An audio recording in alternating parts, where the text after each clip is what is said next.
بسم الله الرحمن الرحيم. يا أيها الذين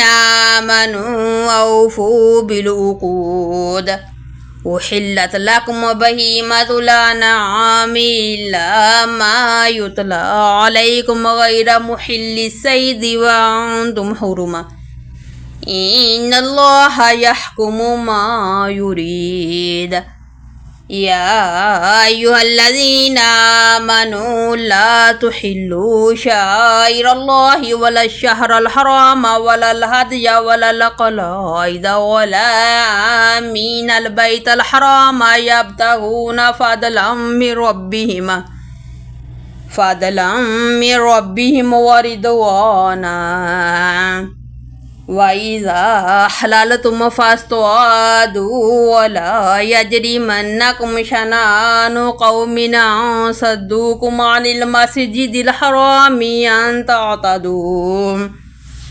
وتعاونوا على البر والتقوى ولا تعاونوا على الإثم والعدوان واتقوا الله إن الله شديد العقاب.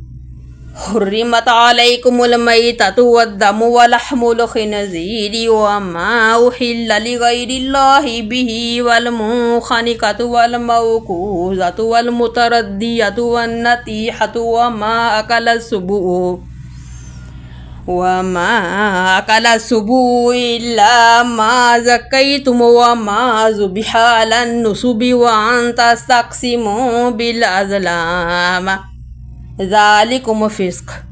اليوم يئس الذين كفروا من دينكم فلا تخشوهم واخشون اليوم أكملت لكم دينكم وأتممت عليكم نعمتي ورضيت لكم الإسلام دينا فمن اضطر في مخمصة غير متجانف لإثم فإن الله غفور رحيم. يسألونك ماذا أحل لهم قل أحل لكم الطيبات وما علمتم من الجوارح مكلبين تعلمونهن مما علمكم الله فكلوا مما أمسكنا عليكم واذكروا اسم الله عليه واتقوا الله إن الله سريع الحساب. اليوم أحل لكم الطيبات وطعام الذين أوتوا الكتاب حل لكم وطعامكم حل لهم والمحصنات من المؤمنات والمحصنات من الذين أوتوا الكتاب من قبلكم إذا آتيتموهن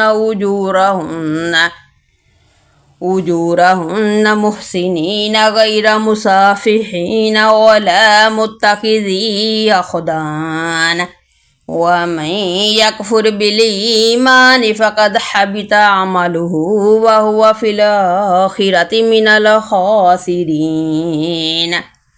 يا أيها الذين آمنوا إذا قمتم إلى الصلاة فاغتسلوا وجوهكم وأيديكم إلى المرافق وامسحوا برؤوسكم وأرجلكم إلى الكعبين وإن كنتم جنبا فاطهروا وإن كنتم مرضى أو على سفر أو جاء أحد منكم من الغائط أو لامستم النساء فلم تجدوا ماء فتيمموا صعيدا طيبا فامسحوا بوجوهكم وأيديكم منه ما يريد الله ليجعل عليكم من حرج ولكن يريد ليطهركم وليتم نعمته عليكم لعلكم تشكرون. واذكروا نعمة الله عليكم وميثاقه الذي وثقكم به إذ قلتم سمعنا وأطعنا واتقوا الله إن الله عليم بذات الصدور.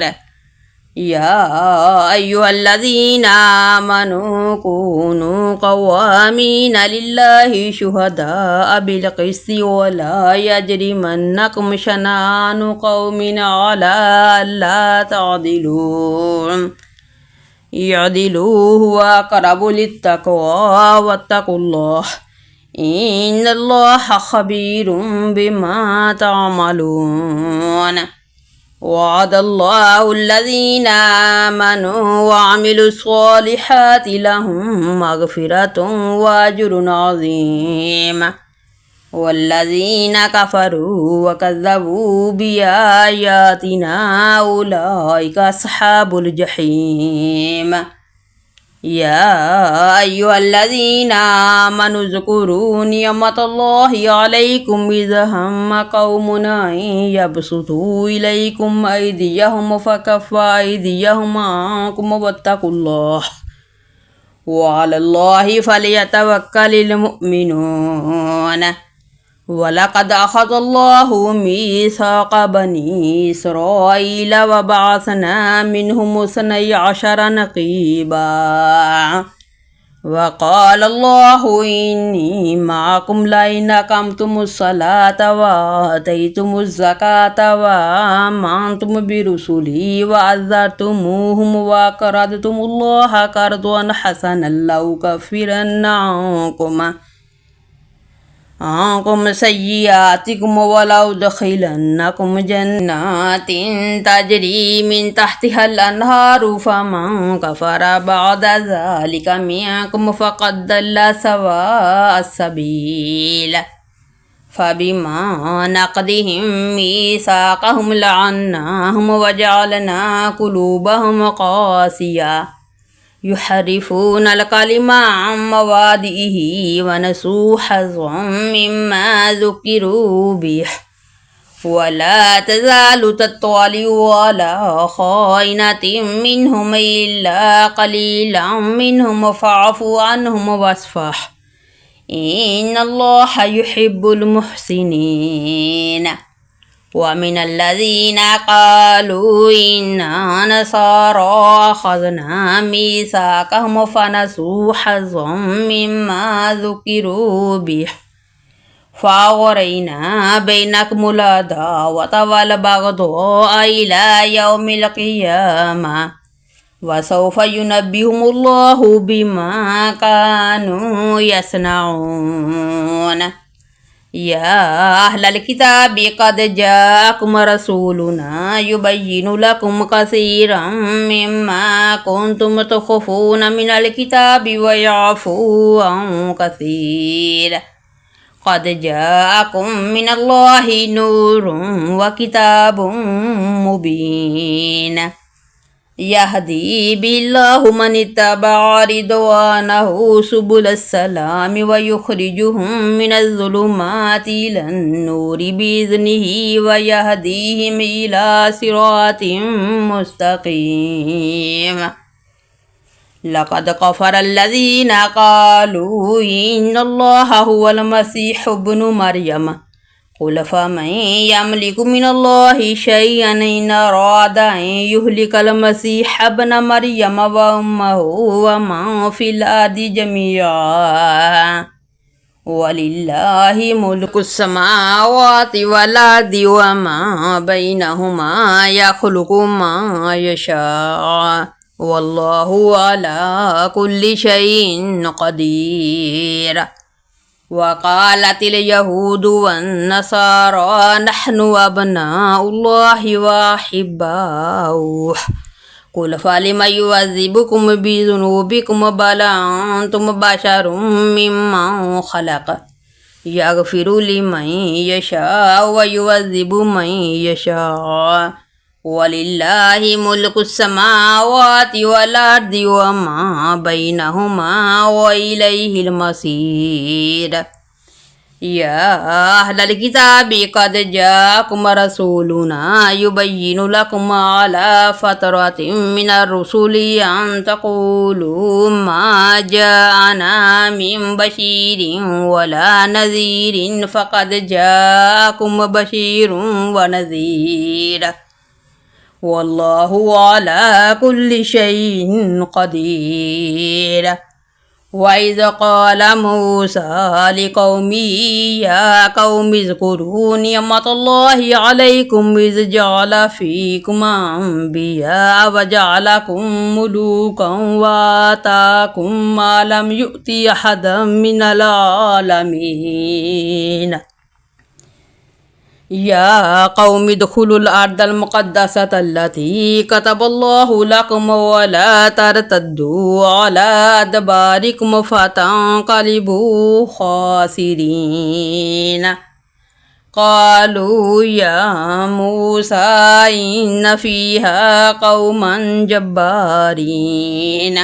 وإنا لن ندخلها حتى يخرجوا منها فإن يخرجوا منها فإنا داخلون. قال رجلان من الذين يخافون أنعم الله عليهم ادخلوا عليهم الباب فإذا دخلتموه فإنكم غالبون وعلى الله فتوكلوا إن كنتم مؤمنين. قالوا يا موسى إنا لن ندخلها أبدا ما داموا فيها فاذهب أنت وربك فقاتلا إنا هاهنا قائدون. قال رب إني لا أملك إلا نفسي وأخي فافرق بيننا وبين القوم الفاسقين. قال فإنها محرمة عليهم 40 سنة يتيهون في الأرض فلا تأس على القوم الفاسقين. واتل عليهم نبأ ابني آدم بالحق إذ قربا قربانا فتقبل من أحدهما ولم يتقبل من الآخر قال لأقتلنك قال إنها يتقبل الله من المتقين. لئن بسطت إلي يدك لتقتلني ما أنا بباسط يدي إليك لأقتلك إني أخاف الله رب العالمين. إني أريد أن تبوء بإثمي وإثمك فتكون من أصحاب النار وذلك جزاء الظالمين. فتوعت له نفسه قتل أخيه فقتله فأصبح من الخاسرين.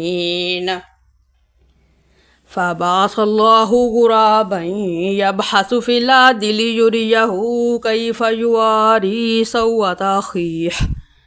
قال يا ويلتى عجزت أن أكون مثل هذا الغراب فأواري سوءة أخي فأصبح من النادمين. من أجل ذلك كتبنا على بني إسرائيل أنه من قتل نفسا بغير نفس أو فساد في الأرض فكأنما قتل الناس جميعا ومن أحياها فكأنما أحيا الناس جميعا. ولقد جاءتهم رسلنا بالبينات ثم إن كثيرا منهم بعد ذلك في الأرض لمسرفون. إنما جزاء الذين يحاربون الله ورسوله ويسعون في الأرض فسادا أن يقتلوا أو يسلبوا أو تقطع أيديهم وأرجلهم من خلاف أو ينفوا من الأرض ذلك لهم خزي في الدنيا ولهم في الآخرة عذاب عظيم. إلا الذين تابوا من قبل أن تقدروا عليهم فاعلموا أن الله غفور رحيم. يا أيها الذين آمنوا اتقوا الله وابتغوا إليه الوسيلة وجاهدوا في سبيله لعلكم تفلحون إن الذين كفروا لو أن لهم ما في الأرض جميعا ومثله معه ليفتدوا به من عذاب يوم القيامة ما تقبل منهم ولهم عذاب أليم يريدون أن يخرجوا من النار وما هم بخارجين منها ولهم عذاب مقيم والسارق والسارقة فاقطعوا أيديهما جزاء بما كسبا نكالا من الله والله عزيز حكيم فمن تاب من بعد ظلمه وأصلح فإن الله يتوب عليه إن الله غفور رحيم ألم تعلم أن الله له ملك السماوات والأرض يعذب من يشاء ويغفر لمن يشاء والله على كل شيء قدير يا أيها الرسول لا يحزنك الذين يسارعون في الكفر من الذين قالوا آمنا بأفواههم ولم تؤمن قلوبهم ومن الذين هادوا سماعون للكذب سماعون لقوم آخرين لم يأتوك يحرفون الكلمة من بعد مواضعه يقولون إن أوتيتم هذا فخذوه وإن لم تؤتوه فاحذروا ومن يرد الله فتنته فلن تملك له من الله شيئا أولئك الذين لم يرد الله أن يطهر قلوبهم لهم في الدنيا خزي ولهم في الآخرة عذاب عظيم سماعون للكذب يقالون للسحت فإن جاءوك فاحكم بينهم أو أعرض عنهم وإن تعرض عنهم فلن يضروك شيئا وإن حكمت فاحكم بينهم بالقسط إن الله يحب المقسطين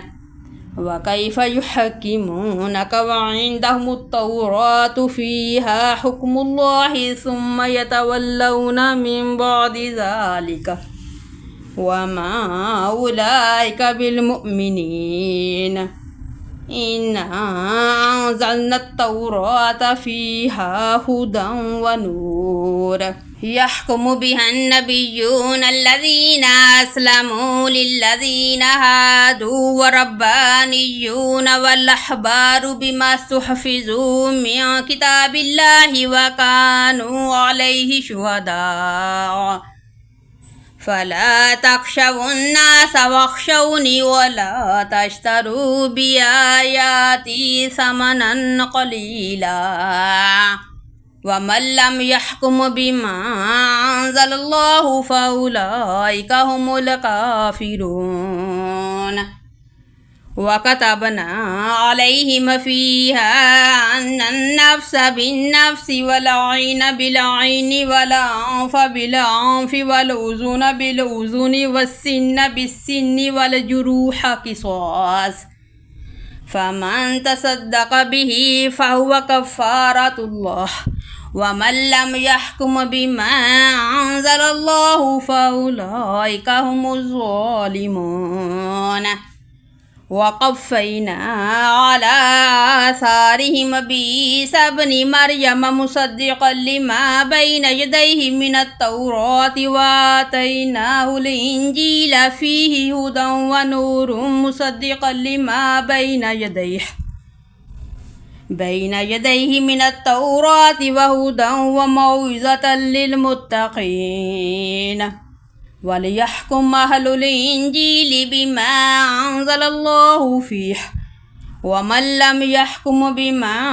أنزل الله فأولئك هم الفاسقون وأنزلنا إليك الكتاب بالحق مصدقا لما بين يديه من الكتاب ومهيمنا عليه فاحكم بينهم بما أنزل الله ولا تتبع أهواءهم عما جاءك من الحق لكل جعلنا منكم شرعة ومنهاجا ولو شاء الله لجعلكم أمة واحدة ولكن ليبلوكم فيما آتاكم فاستبقوا الخيرات إلى الله مرجعكم جميعا فينبئكم بما كنتم فيه تختلفون ونحكم بينهم بما أنزل الله ولا تتبع أهواءهم واحذرهم أن يفتنوك عن بعض ما أنزل الله إليك فإن تولوا فاعلم أنما يريد الله أن يصيبهم ببعض ذنوبهم وإن كثيرا من الناس لفاسقون أفحكم الجاهلية يبغون ومن أحسن من الله حكما لقوم يوقنون يا أيها الذين آمنوا لا تتخذوا اليهود والنصارى أولياء بعضهم أولياء بعض ومن يتولهم منكم فإنه منهم إن الله لا يهدي القوم الظالمين فترى الذين في قلوبهم مرض يسارعون فيهم يقولون نخشى أن تصيبنا دائرة فعسى الله أن يأتي بالفتح أو أمر من عنده فيصبحوا على ما أسروا في أنفسهم نادمين ويقول الذين آمنوا وهؤلاء الذين أقسموا بالله جهد أيمانهم إنهم لمعكم حبطت أعمالهم فأصبحوا خاسرين يا أيها الذين آمنوا من يرتد منكم عن دينه فسوف يأتي الله بقوم يحبهم ويحبونه وذلة على المؤمنين عزة على الكافرين يجاهدون في سبيل الله ولا يخافون لومة لائم ذلك فضل الله يؤتيه من يشاء والله واسع عليم إنما وليكم الله ورسوله والذين آمنوا الذين يقيمون الصلاة ويؤتون الزكاة وهم راكعون ومن يتول الله ورسوله والذين آمنوا فإن حزب الله هم الغالبون يا أيها الذين آمنوا لا تتخذوا الذين اتخذوا دينكم هزوا ولعبا من الذين أوتوا الكتاب من قبلكم والكفار أولياء واتقوا الله إن كنتم مؤمنين وإذا ناديتم إلى الصلاة اتخذوها هزوا ولعبا ذلك بأنهم قوم لا يعقلون قل يا أهل الكتاب هل تنقمون منا إلا أن آمنا بالله وما أنزل إلينا وما أنزل من قبل وأن أكثرهم فاسقون قل هل ننبئكم بشر من ذلك مثوبة عند الله من لعنه الله وغضب عليه وجعل منهم القردة والخنازير وعبد الطاغوت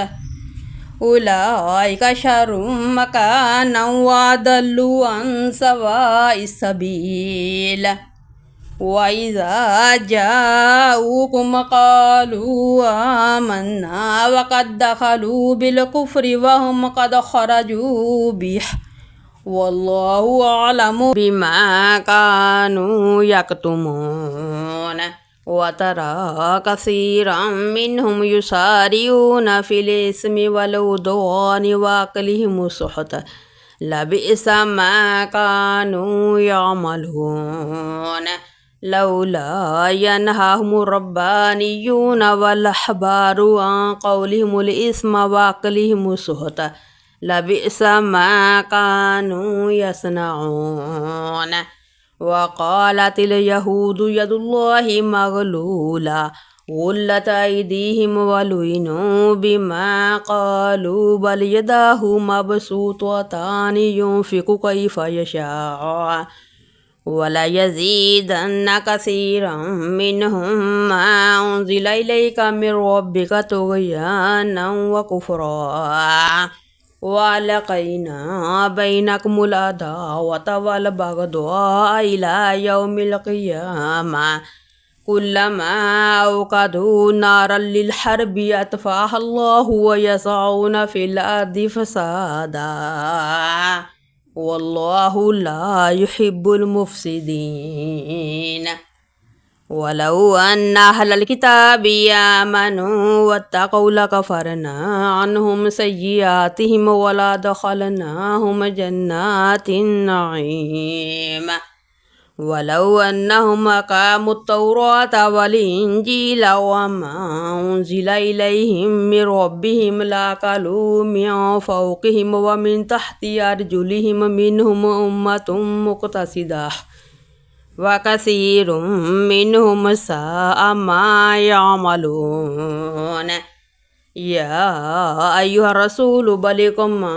أنزل إليك من ربك وإن لم تفعل فما بلغت رسالته والله يعصمك من الناس إن الله لا يهدي القوم الكافرين